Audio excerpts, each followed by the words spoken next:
Il parlait à la radio. Il disait que tout allait bien. Mais c'était un piège. Pendant 14 jours, des soldats ukrainiens capturés à Chaziv Yar ont trompé leur propre commandement, livrant aux forces russes des informations vitales sur les positions ennemies. N'oubliez pas de vous abonner pour ne rien manquer de nos prochaines vidéos et partagez votre avis en commentaire. Ce type de manipulation pourrait-il inverser le cours de la guerre?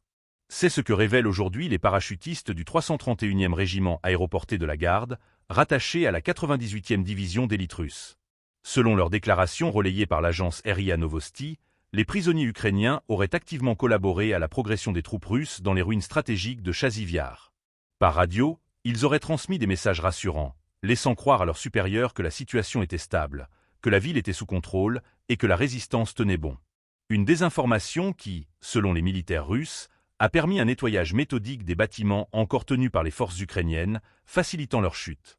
Plusieurs soldats étrangers, identifiés comme combattants de l'OTAN, auraient également été capturés durant l'opération. Des éléments encore flous, mais qui soulèvent de lourdes interrogations sur la composition réelle des unités présentes dans cette zone. Chaziv Yar, petite ville de l'oblast de Donetsk, est devenue en quelques mois l'un des points névralgiques du front. Située à une poignée de kilomètres à l'ouest d'Artemovsk, elle est scindée en deux par le canal stratégique Seversky-Donetsk-Donbass. Ce relief naturel en fait une ligne de défense complexe mais cruciale. Sa prise intégrale permettrait aux forces russes d'ouvrir une nouvelle brèche vers l'agglomération de Slaviansk-Kramatorsk, cœur du dispositif ukrainien dans le Donbass. L'histoire de cette collaboration forcée ou volontaire, selon les points de vue, illustre la brutalité psychologique du conflit.